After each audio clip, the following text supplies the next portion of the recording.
우리가 지금 사도행전 공부를 하는데 최초로 이방인의 가정교회가 어디서 세워졌어요? 고넬료의 가정교회가 세워졌어요. 그리고 이제 진짜로 공식적인 이방인 교회가 오늘 본문의 안디옥 교회가 세워지게 됩니다. 자, 이게 이렇게 하나님이 그 성령의 그 역사, 운행하심을 통하여서 그 고넬료 가정에 복음이 증거됐는데 베드로를 통해서 이제 그 생명 없는 말씀을 주셨죠. 그래서 그로 말미암아 저들이 말씀을 들을 때 성령의 강림이 하셨어요. 그래서 내면에 오셨어요. 그래서 거기 왔던 베드로를 비롯한 6명이 놀라서 이방인에게도 우리와 똑같이 성령에 이렇게 부어주시면 놀랍도다. 그러면서 하나님의 사역을 인정할 수밖에 없는, 그러니까 하나님의 의도는 말씀하셨듯이 그 사복음서에 말씀하셨잖아요. 마지막 유언의 말씀으로. 그 다음에 사도행전 1장 8절에 말씀하셨어요. 그러면 그 말씀이 이대로 이제 하나님 실행이 되죠. 예루살렘을 지나서 유대와 사마리아를 통해서 이제 고넬료 가정까지 복음이 전했고요. 드디어 오늘 이제 헬라 지역인 안디옥 교회라는 교회가 세워지는 모습을 보게 되는데, 그럼 누구를 통해서 복음이 증거되는가 볼까요? 19절. 자, 19절 보면 19절 19절부터 21절이 안디옥 교회의 복음 전파와 그 전파했을 때 그 결과가 어떻게 나타났는가. 19절 먼저 보겠습니다. 그때 스데반의 일로 일어나는 환난으로 말미암아 흩어진 자들이 베니게와 구브로와 안디옥까지 이르러 유대에게만 말씀을 전하는데, 그러니까 19절에서는 그 흩어졌던 특별히 이제 헬라에 이민 갔던 사람들이 주로 많이 흩어졌어요. 이민 갔다가 절기를 지키고 왔던 사람들이 은혜를 받고 스데반에 스데반이 순교당하는 그 모습을 보고 이제 흩어졌어요. 흩어졌는데 하나님의 의도는 뭐예요? 너희는 예루살렘에만 머물러 있지 말고 어디로 가라? 열방을 향해서 가라. 이런 하나님의 의도가 있었습니다. 하나님의 방법이 이기나요? 인간의 오기가 이기나요? 하나님은 감당할 길이 없잖아요, 우리가. 그래서 뭔지 모르지만 일단 흩어졌어. 환난을 피해서 흩어졌단 말이에요. 그런데 그들이 가만히 있을 수가 없어요. 왜요? 하나님의 생명이 있는 자, 주님을 만나는 자, 은혜를 경험한 자는 어떻게 돼요? 역동해요. 가만히 있을 수가 없어요. 그래서 어떻게 해요? 뛰쳐나가서 다니면서 복음을 전파하는데 그 지역이 그 19절에 나오는데 베니게, 구브로 이런 이제 지역이 나오잖아요. 그 다음에 20절에 보면 구로네, 여기가 지금 안디옥이에요. 그런데 어떤 사람들이 전했는가? 유대 출신의 헬라파 유대인들이 이쪽 베니게와 구브로와 이쪽 이제 그 구레네 사람들이, 이쪽 사람들이 몇 명이 복음을 전하기 시작하는 거예요. 생명이 내 안에 있는데 여러분 그 생명을 안 주면 어떻게 해요? 견딜 수가 없어요. 그런 불붙는 중심이 돼야 돼요. 불붙는 중심. 성령이 우리 안에 오면 가만히 있을 수가 없잖아요. 그 단적인 예가 누구였어요? 예루살렘 교회 120문도 그랬잖아요. 몰래 무서워서 숨어 있으면서 기도했는데 성령이 임재가 임하니 강림이 오니까는 내 안에 그분이 들어오니까는 어때요? 뜨거워서 막 뛰쳐나갔어요. 뛰쳐나가서 내 의도와 관계없이 이 글로사라고 혀가 말리면서 각 나라에 방언을 하게 된 거죠.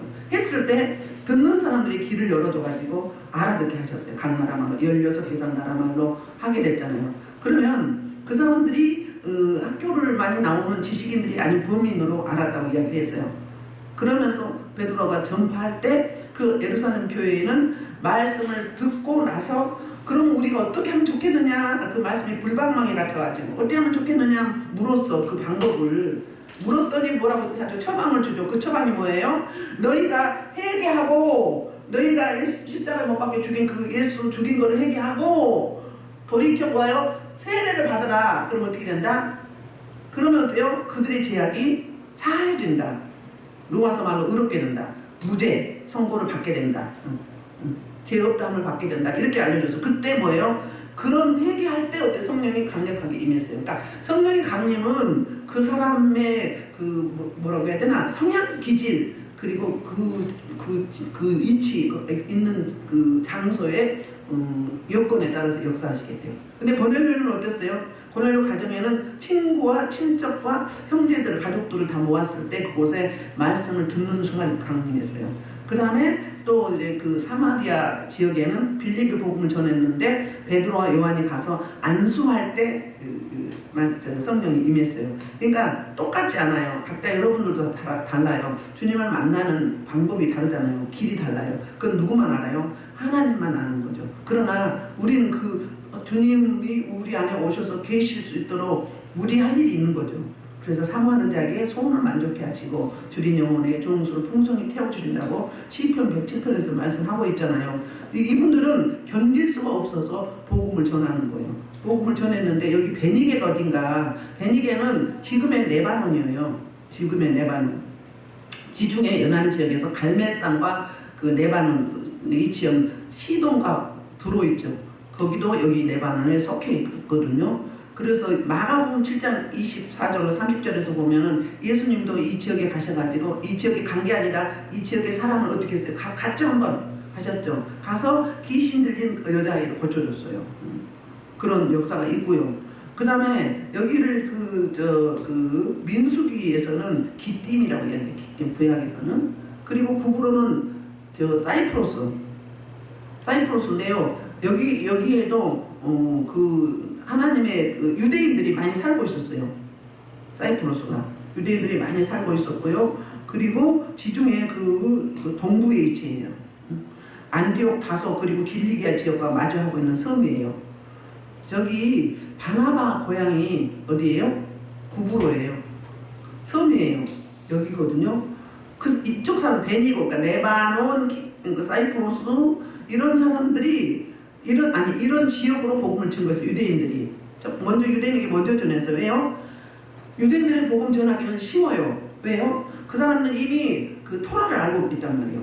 토라를 알고 있고 일국에 가면은 10명만 되면 뭘 지을 수 있었어요? 회당을 지어서 말씀을 나눌 수 있었어요. 그러니까 그 사람들 이미 밑바탕에 하나님에 대한 인지가 되어 있단 말이에요. 거기에 하나님의 아들 예수 그리스도를 이제 소개하면 되거든요. 그러니까 사도 바울도 어디부터 복음을 준 거예요? 그 지역에 가면 먼저 해당에 찾아가요. 해당에는 유대인들이 모여있기 때문에. 그러니까 수월한 거죠. 뭐만 바꾸면 돼요? 자기 고정관념, 그 잘못된 애곡된 생각만 바꿔주면 되잖아요. 그래서 그렇게 첫 번째로는 이 사람들이 유대인들이 베니게와 구브로 그리고 안디옥 여기 가서 복음을 전했어요. 안디옥은 어느 도시냐면은 그 성경에 안디옥이 두 군데 나오죠. 원래 16군데가 안디옥이라고 합니다. 셀루쿠스 왕이 자기 아버지 안티오쿠스에게 이름이 이제 안티오쿠스니까 안디옥이라고 그 아버지 이름을 기념하고 기억하기 위해서 16개 지역에다가 안디옥이라고 그랬어요. 근데 성경에는 여기가 수리아 안디옥이거든요. 수리아 안디옥. 그리고 또 이제 어디죠? 무슨 안디옥 있죠? 비시디아 안디옥. 두 군데 성경에 나오게 되죠.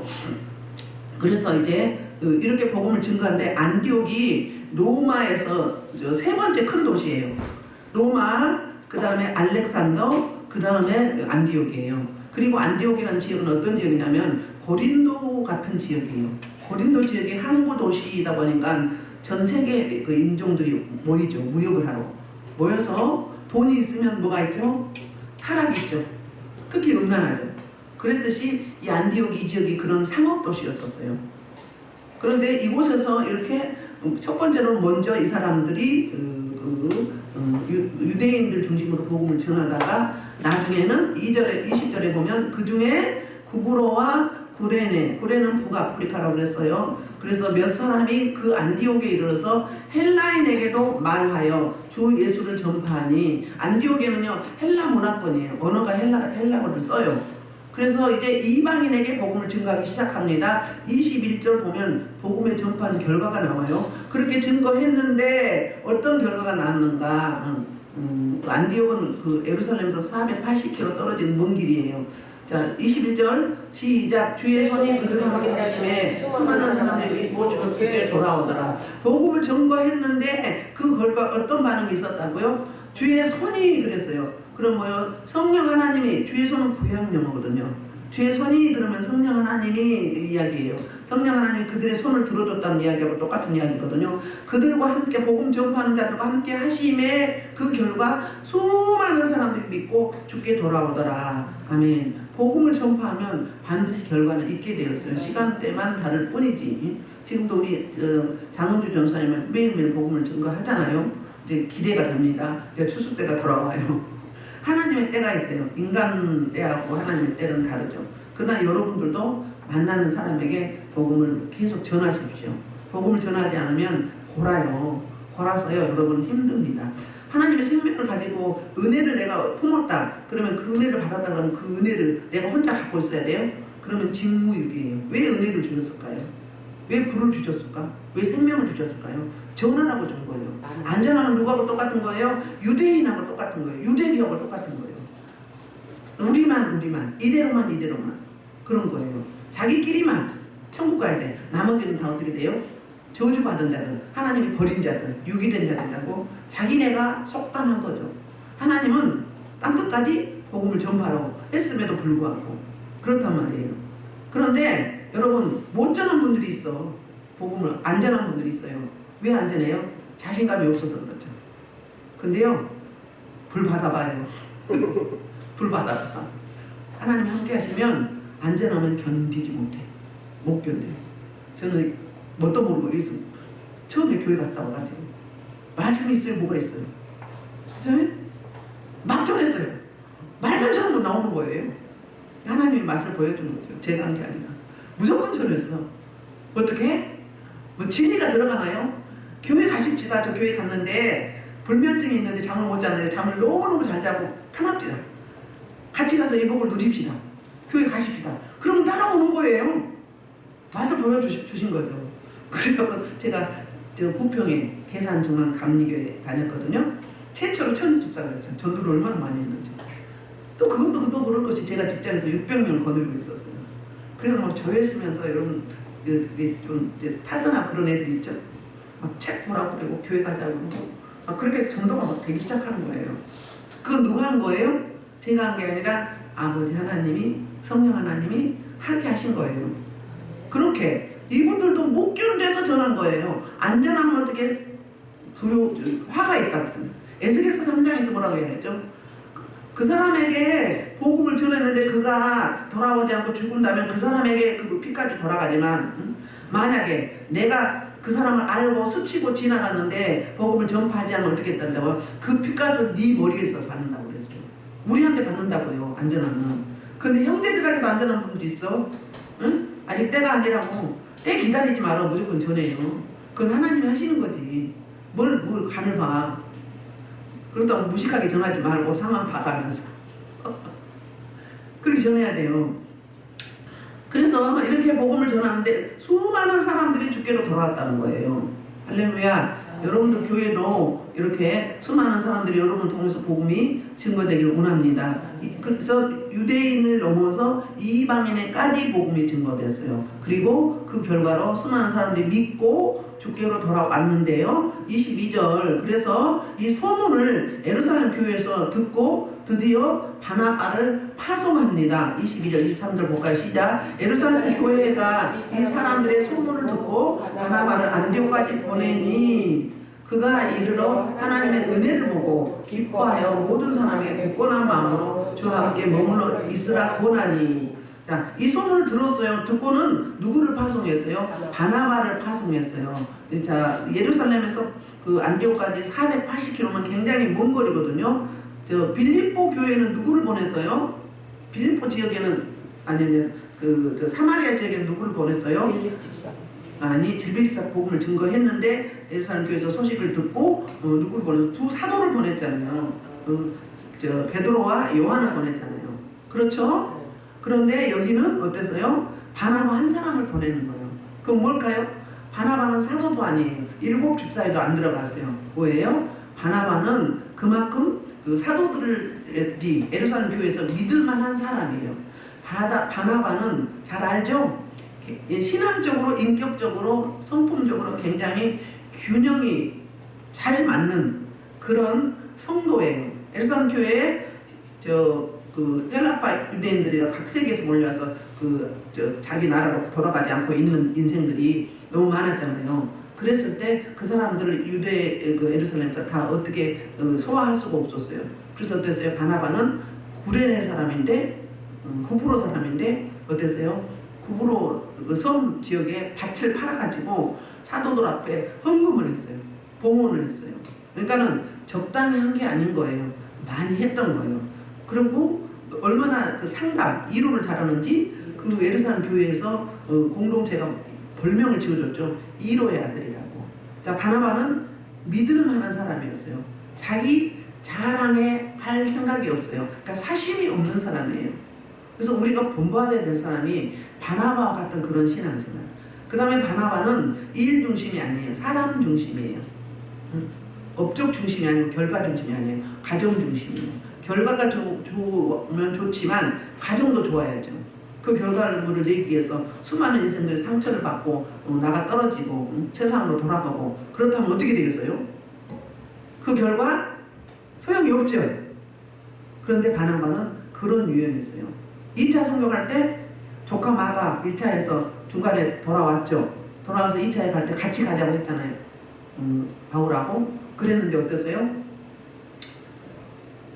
바울은 어떤 중심? 일 중심, 결과 중심. 막 불도저 막 밀어붙이는 거예요. 그런 사람도 필요하고 또 그런 사람한테는 누구 같은 사람 필요해요? 바나바 같은 이렇게 서포트 해주는 사람. 그런 사람이 필요해요. 그래야 잘 맞아. 둘이 똑같으면 안 되죠.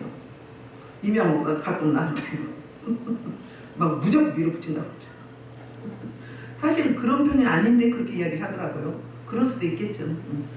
그렇게 그런 중심이었어요. 그래서 한 명을 보낸 거예요. 그 멀리. 지금 수많은 그 헬라인이 주께로 돌아왔어요. 유대인도 많이 돌아왔고, 그런데 이렇게 파송이 돼서 드디어 그가 이르러 이제 설교를 합니다. 세 가지로 설교를 하거든요. 23절. 그가 이르러 첫째는 하나님의 은혜를 보았어요. 어디서 봤어요? 안디옥 교회에서 보았어요. 유대인이 막 돌아오고 또 헬라인 많이 돌아왔어요. 그 모습을 보고 이런 지역에, 이런 태폐한 지역에, 이런 음란한 지역에 이렇게 복음이 증거되다니 너무너무 신기하다. 이건 하나님의 은혜다. 하나님의 은혜를 본 거예요.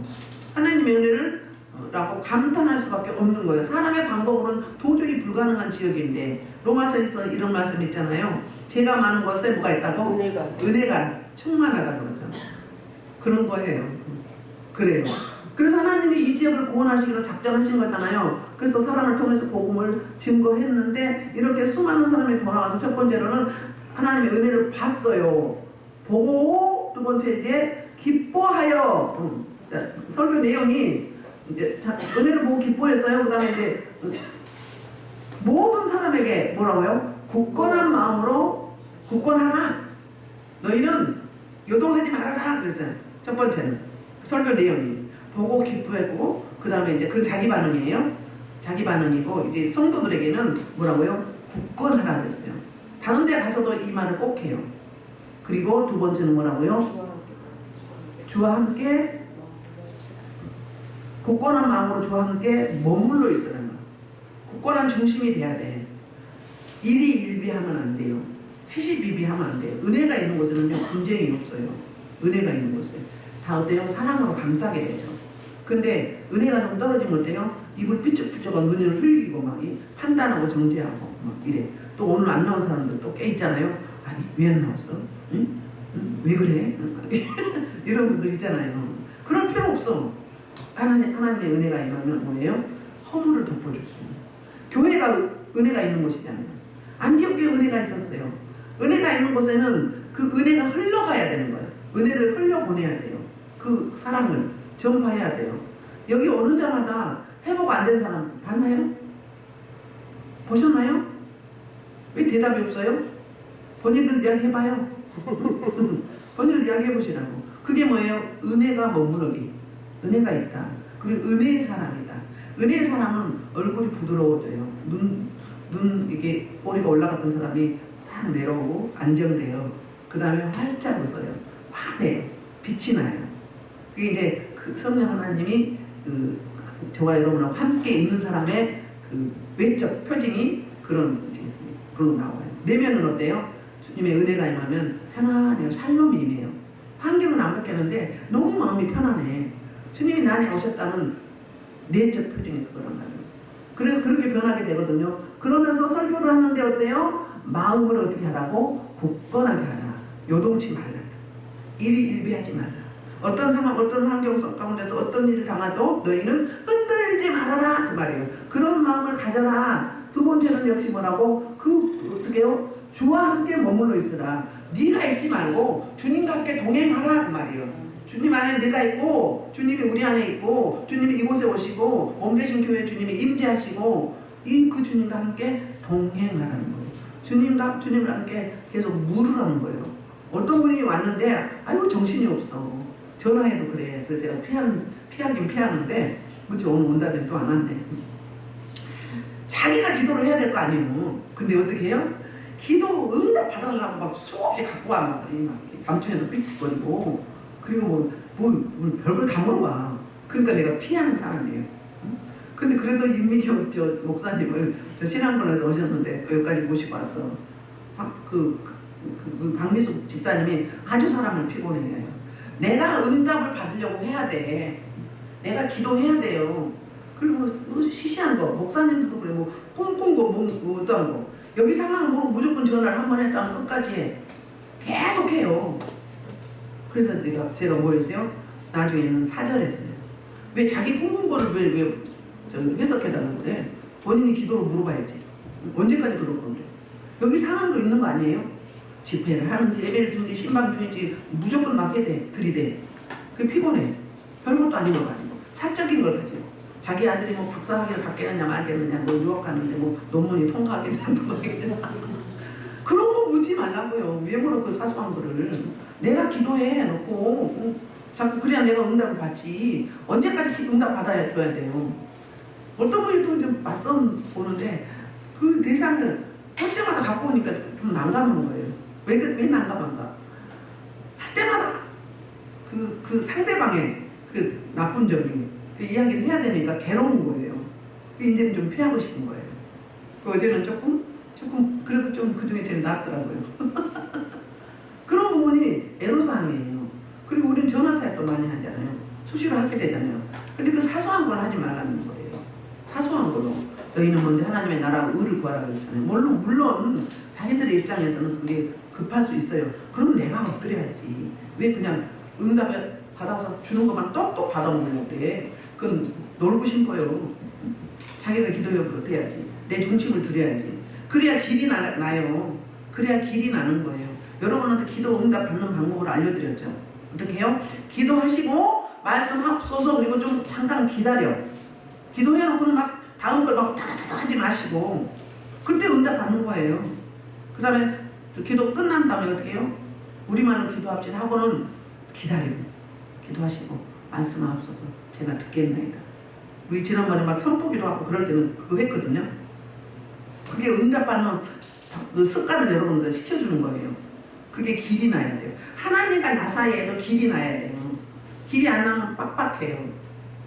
예를 들자면 주여 그러면 하나님과 나가 통로가 열릴까요 안 열릴까요? 안 열리면 길이 안 난 거잖아요. 그러니까 빡빡해. 찬양을 해도 입섭이 있으면 길이 나요 안 나요?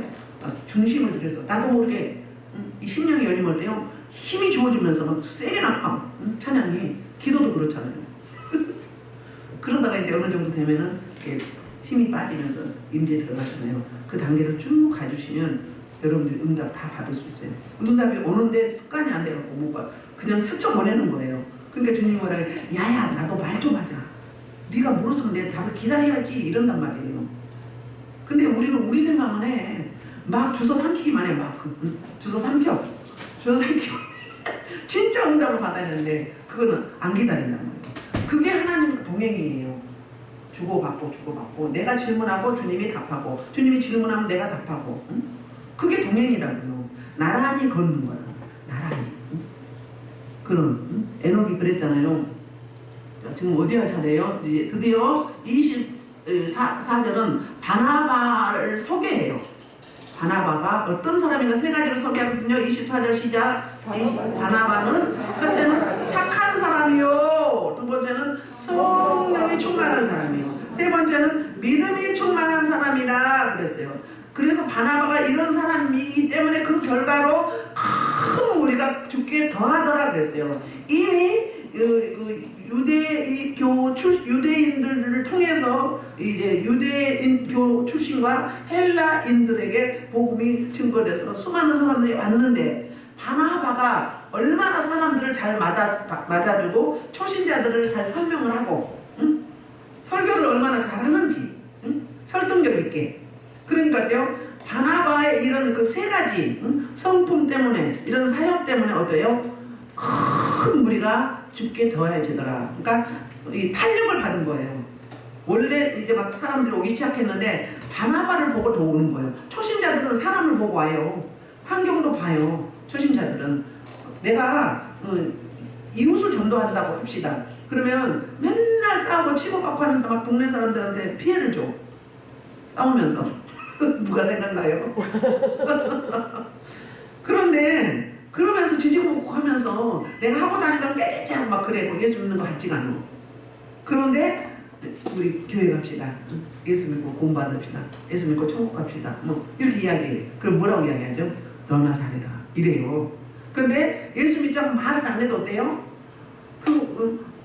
제가 석한이 엄마거든요. 석한이 엄마 그 교회 나도 좀 갑시다. 나 좀 데리고 가요. 이렇게 나온다니까요. 그럴 정도로 살면서 보여주셔야 돼요. 은혜 받은 자는 바나바는 어때요? 착하다 그 이야기는 뭐예요? 구제를 많이 하고 그리고 약한 지체들을 잘 돌봤다. 그래서 이로의 아들이에요. 그 착하다. 두 번째는 어때요? 성령이 충만했어요. 적당하지 않았다고요. 만땅 찼어. 충만해. 응? 그래서 충만하면 흘러보낼 수 있잖아요. 흘러보내도 고갈이 안 되죠. 샘구노니까 배에서 샘샘하면 흘러나오니까. 그래서 어때요? 그로 말미암아서 믿음이 충만한 거예요. 믿음이 대단한 거죠. 다른 사람 같으면 어떻게 혼자 헬라 지역에 가서 이방 땅에 가서 목회를 하겠습니까? 감독으로 보냈거든요. 감독으로. 다른 사람 한 사람도 같이 동역할 사람 보내주셔야죠. 이렇게 했겠죠. 근데 담대했어요. 혼자 왔어요. 물론 기도했겠지. 하나님 앞에. 응? 안디옥 지역에 지금 전도가 된다고 하는데 저를 감독으로 그곳에 가라고 하는데 하나님 어떻게 하면 좋겠습니까? 응? 감당할 수 있는 은혜를 주시고 그 다음에 동역할 사람도 허락해 주옵소서 해야죠. 응? 성도 그릇만 있어서 혼자 목회하기는 쉽지 않잖아요. 그리고 그래서 이제 바나바가 이렇게 성령이 충만해서 믿음이 충만했어요. 그 다음에 이제 인격이 돼서 성품이 충만하고 인품이 충만하고 속성이 충만한 거예요. 그럼 말미암아서 그 사람만 봐도 은혜가 돼. 그 사람만 봐도 어때요? 심령이 좀 상했다가도 머물러 있게 되는 거죠. 저와 여러분 때문에 교회에 그만두려고 하다가 어때요? 머물러 있어야 돼요. 그래야 진짜 사역자들이에요. 그렇게. 바나바는 그러니까 조용한 것 같아도 소프트형인 것 같아도 카리스마가 있는 거예요. 다스림이 있는 거예요. 다스림이. 여러분 부르짖어 기도하면 목소리가 확 터져요. 확 올라가면서. 그러면서 말해도 그 말에 힘이 있어요. 힘이 있어. 그 힘이 있다 그러면 이 한마디 말에 기름부심이 나가는 거예요. 그래서 어둠이 많은 사람들은 숨이 막혀. 무서워. 그래서 도망가잖아요. 능력이 나가는 거예요. 생명이 나가는 거예요. 그래서 어둠을 제거하고 그 사단마귀 원수의 아가리에서 생명을 찾아오는 거예요. 그런 사역을 저와 여러분이 해야 돼요. 바나바 같은 사역을 해야 돼요. 바나바는 사역을 보거나 인품을 보거나 믿음을 보거나 정말로 우리가 본받아야 할 그런 믿음의 선진이에요. 그래서 이제 사람들은 많아지면 어떻게 하죠? 이 동역자가 필요하죠. 동역자가 필요해서 이제 바나바가 이제 25절에 보면 사울 고향의 다소에 가서 데리고 와서 같이 동역을 합니다. 25절 26절 바나바가 사울을 찾으러 다소에 가서 만남에 안디옥에 데리고 와서 둘이 교회에 1년간 모여있어 큰 무리를 가르쳤고 제자들이 안디옥에서 비로소 그리스도인과 일컬음을 받게 되었더라. 바나바가 그냥 간 게 아니라 기도했어요. 기도할 때 하나님이 누구를 준비했어요? 사울을 준비했어요. 사울을. 지금 사울은 13년째 훈련을 받고 있는 중이잖아요. 그 사울이 그 구장에서 부활하신 주님을 만났죠. 만나서 담에서 복음을 전하다가 이제 죽인다고 하니까 바구니에 달아 내렸잖아요. 성에서. 그래서 이제 도망와서 어디로 갔어요? 예루살렘으로 갔어요. 그런데 예루살렘에서 다 일단 캐셔마크를 두는 거예요. 저 우리를 기독교를 박해하던 자다. 그런데 어떻게 변화됐다고 하나님을 만났다고 저러느냐 하면서 안 받아줬어요. 안 받을 때 사울을 보증하던 사람이 사도가 아니에요. 누구예요? 바나바였어요. 바나바는 피스메이커예요. 그 화평을 도모하는 자. 그 화평의 그 직분을 가진 자. 그런 자예요. 그래서 바나바가 보증을 서고 만약에 사울이 말썽을 부리거나 기독교의 가치에 어긋난다 그러면 제가 책임지겠습니다. 이렇게 그럴 정도로 자신보다는 상대방을 더 생각하는. 그러니까 바나바는 기도 중이든지 아니면 영안이 열렸든지 영적 영부밀이 있었든지 사울에 대한 뭘 아는 거예요? 비전을 아는 거예요. 13장 가면 이제 바울이라고 나오죠. 헬라 이름이 바울이거든요. 그래서 그 사울에 대한 비전을 알았을 수도 있어요. 그래서 이제 안디옥 땅 그 헬라 땅에 거기서 멀지 않거든요. 멀지 않은데 몇 킬로인가 22킬로인가 그 정도 돼요. 그래서 그곳에 가서 데려옵니다. 데려와서 1년 동안 동역을 합니다. 그러면 바울이 왜 적합한가? 바울은 이방 선교사로서 이미 베드로를 통해서 고넬료 교회를 통해서 이방 사역의 문고를 텄어요. 그 다음에 안디옥 교회에서 이제 훈련이 좀 되어야 되겠죠. 자, 사울의 장점이 뭔 줄 아세요? 헬라어를 할 줄 알아요. 로마가 헬라권이죠? 로마 시민권이 있어요. 그래서 헬라어를 잘해요. 그 다음에 사울은 뭘 잘하죠? 추진력이 있어요. 하나님에 대한 열정이 있어요. 은혜 받자마자 복음을 전했잖아요. 다른 사람 어때요? 막 훈련받고 해야 되는데 막 물불 안 가리고 복음을 전하는 거예요. 그래서 양쪽 다 의심을 받고 박해를 받았던 사람이에요. 그 다음에 사울은 어떤 게 있어요? 하나님의 은혜를 경험했죠. 경험한 데다가 개종을 했어요. 개종을 했다고요. 개종을 했다는 거는 유대교에서 뭘로 개종을 했어요? 기독교로 개종을 했죠. 그럼 앞으로 유대인들을 많이 만날 거란 말이에요. 각 나라마다 해당으로 간단 말이에요. 그러면 내가 그렇게 믿다가 격단 믿는 게 아니라 열정적으로 믿다가 개종을 했단 말이에요. 그러면 그 사람들을 설득할 때 내가 경험했기 때문에 될까요? 안 될까요? 되죠. 우리는요 사역을 하는데 내가 살았던 삶으로 사역을 하는 거예요. 설교도 어떻게 하는 거예요? 내가 경험한 삶으로 설교하는 거예요. 사역이 자기 삶으로 설교하고 자기 삶으로 사역을 하는 거예요. 그럼 내가 내용물이 없다 그러면 네 밑에 하고 뭐가 있어? 안 나와. 그게 제가 하는 말이 그거죠. 그 주의 전국으로 이제 목회를 한다. 그럼 어디 가야 된다? 어느 경험을 해야 된다? 산전, 수전, 지하전, 공중전, 우주전 사람이 겪는 것 최대한 다 겪어야 돼. 다 겪어봐야 성도들을 채우라는 거예요. 그 사람이 아픔이 내 아픔이 되는 거예요. 내가 안 겪어보면 어떻게 해요? 그게 그냥 막연한 거예요. 그러니까 어떻게? 기도합시다. 기도합시다. 이 말밖에 못해. 그 사람은 기도합시다. 이 말을 원하는 게 아니란 말이에요. 제가 팁으로 본다고 그랬죠. 뭘 본다고 그랬어요? 금쪽 같은 내 새끼. 그 다음에 결혼지옥 본다고 그랬죠. 그게 뭐가 나와요? 상담 용어가 많이 나와요. 그리고 사람을 다스리는 그 오은영 그 박사님이 그 진단하고 처방을 하잖아요. 그게 너무 탁월해요, 그분이. 대부분 어디 있어요? 내가 어렸을 때 어떤 사람한테 양육을 받았는지, 어떤 환경에서 자랐는지, 그것이 평생을 가는 거거든요.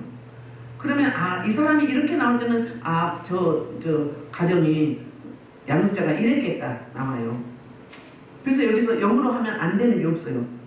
없는데 안 되는 사람이 있어요. 그게 0.1%예요.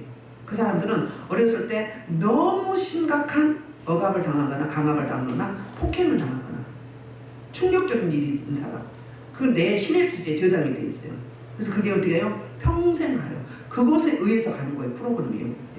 그걸 재해석해 주는 거예요. 혼적으로. 최종 목사님 지난번에 이야기했잖아요. 제대로 안 했거든요. 근데 장모님이 잔소리를 그렇게 하고 날마다 그리고 짜증을 내고 그런데 안 하더래잖아요. 적당히 해도. 그게 그렇게 돼요. 그러면 저 권사님을 통해서 나갈 거예요. 그래서 그런 분들 따로 이렇게 제가 이야기해가지고 하는 거예요. 하면요, 여러분이 믿기나 하면요, 분명히 바뀝니다. 내 프로그램이 바뀌어. 내 프로그램이.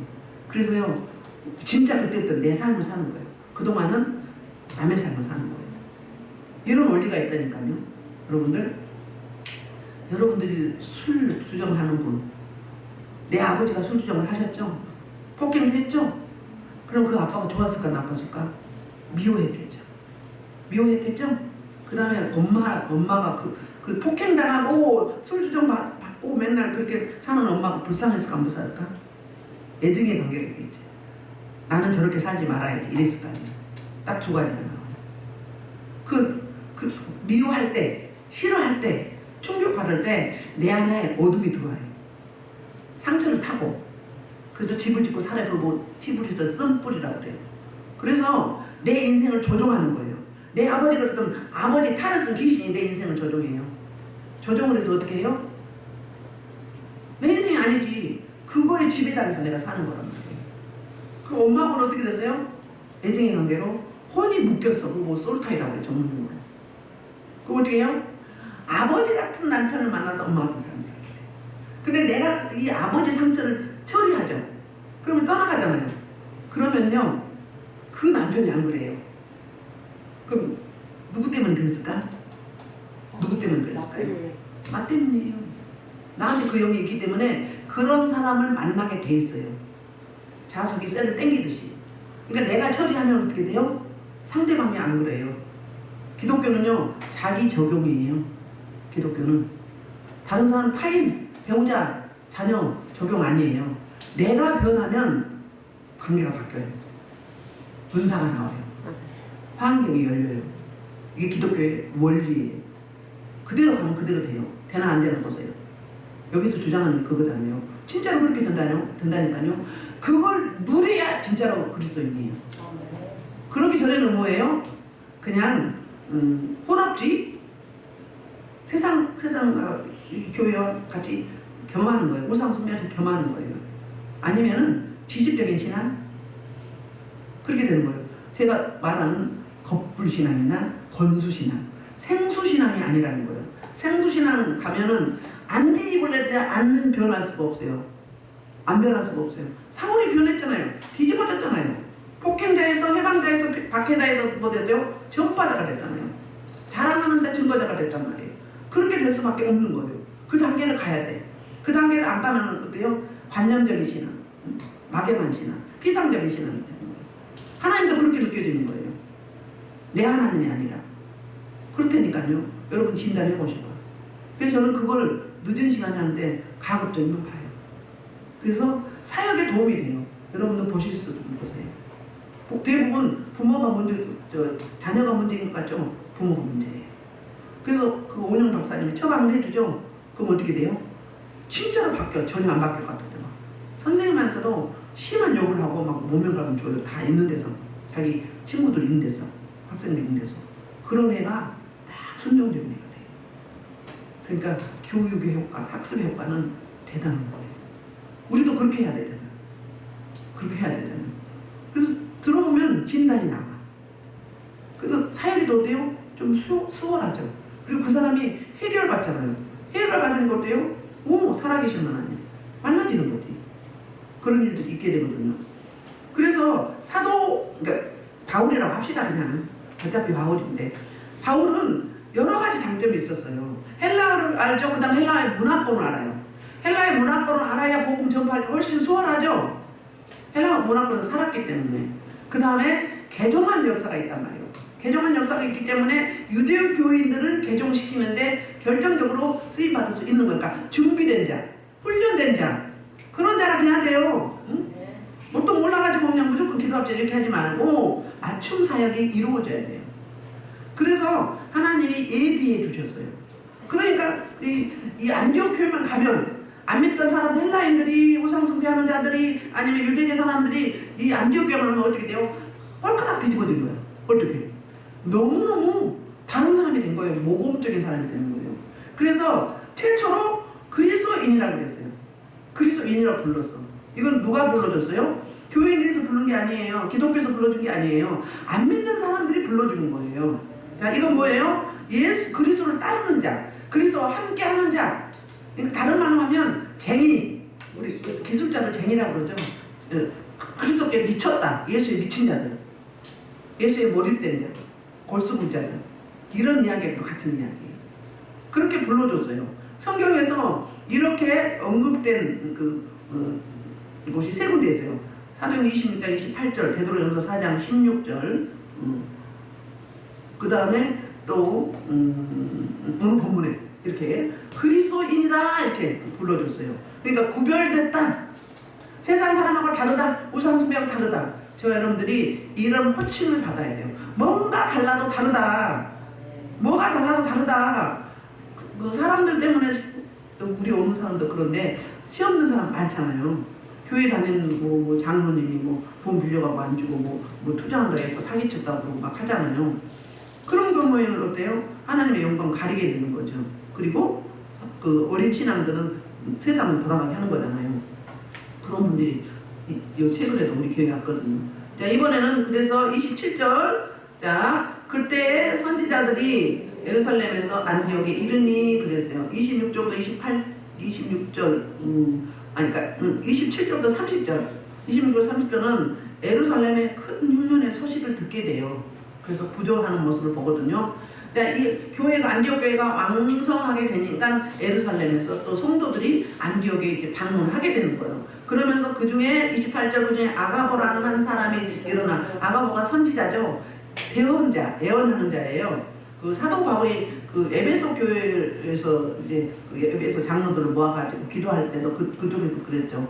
이 임자를 이렇게 묶으면서 예루살렘에 가면은 이렇게 묶인다, 감옥에 들어간다고 예언을 하잖아요.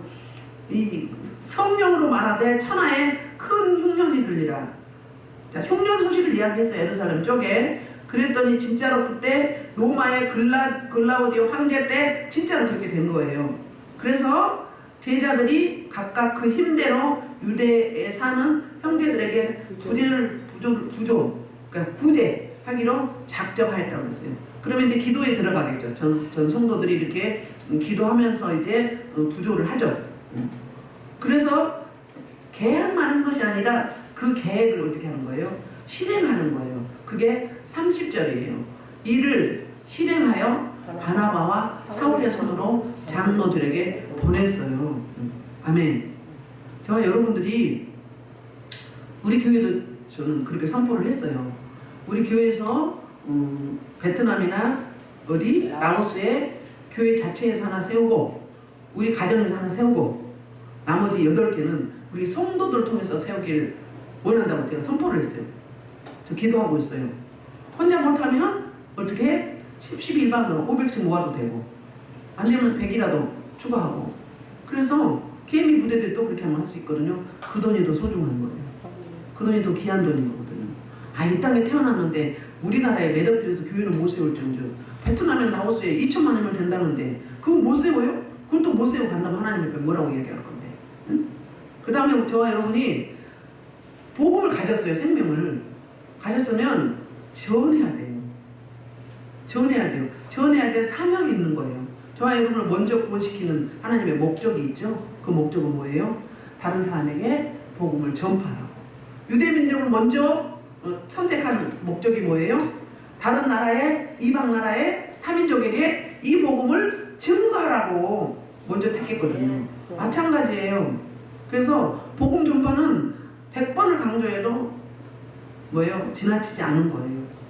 복음을 내가 가지고 혼자 있어봐. 그렇다고 뭐가 되나요? 고라요, 고라. 고라서 어떻게 돼요? 나도 못 살아내. 전해야 돼, 막 전해야 돼. 막 전하면 어떻게 돼요? 더 커지는 거예요. 이거 봐봐요. 가서 도망가가지고 자기는 도망갔지만 하나님의 의도는 뭐였어요? 다른 나라에 퍼져서 이방 나라에 복음을 전하라고 흩어버리신 거잖아요. 마찬가지로 환난과 고난과 고통이 우리 살면서 없다고는 할 수 없어요. 그럴 때 하나님이 뭐 때문에 이 일을 주셨는지 하나님의 의도를 물어봐야 돼요. 하나님의 계획을 물어봐야 돼요. 하나님의 경륜이 어디 있는지 물어봐야 돼요. 그러면 그를 통해서 하나님께 뭐 가르쳐 주세요. 어떻게 하면 좋을까요? 문제 너 해결해야 되잖아요. 돌파해야 되잖아요. 그러다 보면 뭐가 이러는 거예요? 하나님의 성령의 은혜가 임해서 어떻게 돼요? 능히 하고도 남는데 복음을 전파하다가 내 문제는 저절로 해결되는 그런 역사가 있어요. 그러니까 여기까지 오게 된 거잖아요. 그렇지 않으면 그 문제 갖고 날마다 끌탕을 하고 아직 멀었죠. 그렇지요. 문제 없는 가정은 없습니다. 다 기도 제목이 있습니다. 근데 그거는 그거대로 가면서 또 다른 일도 하셔야 돼. 복음도 전해야 돼요. 그냥 웃으셔. 활짝 웃어 찡그리지 마시고. 하나님의 은혜가 있는데 뭘 그렇게 찡그려. 뭐 생각은 많어. 생각 많은 사람 그거 어둠이에요. 생각이 통로야. 닫아. 어둠의 통로는 차단되라. 그리고 성령의 능력과 지혜, 지식의 통로는 활짝 열릴지어다. 그러면 여기가 이렇게 쪼글쪼글 해가지고 닫아줘요. 닫아줘. 그것도 하셔. 예수 이름의 권세를 사용해서 나사렛 예수의 이름으로 명하노니 내 생각의 통로, 어둠의 통로는 차단되라. 차단될지어다. 볼이 발라지고 역청을 바를지어다. 그러면요 피가 싹 발라지고요 그 끈적끈적한 하얀 엽청이 싹 발라져요. 그러면요 잠깐은 생각이 안 돼. 어른들은 금방 열더라고요. 어린이들은 그렇게 하면요 오래가요. 어린이들은 영이 열려서 무섭잖아요. 집에 귀신이 보여. 그럼 혼자 집에 못 들어가요. 못 있어. 보이니까. 그런 아이들 어때요? 그런 아이들이 있어요. 일단은 산만한 아이들. 산만한 아이들은 영이 열려서 산만한 거예요. 말 많은 분들이 있죠. 말 많은 분도 물론 사람과 이 대화를 못해서 그럴 수 있지만 어둠이에요. 은혜가 임하면 말이 없어져요. 주님과 소통하느라고 없어져요. 입이 무거워져요. 그럼 그런 사람들 뭐라고요? 나사렛 예수의 이름으로 명하노니 어둠의 통로는 사망한 통로는 차단되라. 그리고 불을 바르고 역청을 발라질지어다. 이렇게 하시면 돼. 그러면 이렇게 쪼글쪼글해지면서 싹 오므라져요. 그리고 어린아이들은 차분해져. 너무 차분해져. 오래가. 그거 해보세요. 가르쳐드린 거예요. 저는 배운 적이 없어요. 그냥 눈으로 보이니까 그렇게 했어요.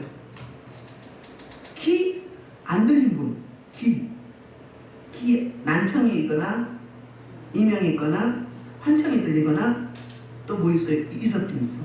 이거 해. 선택하고 그런데 살짝 위로 얼마 들어가지도 않아요.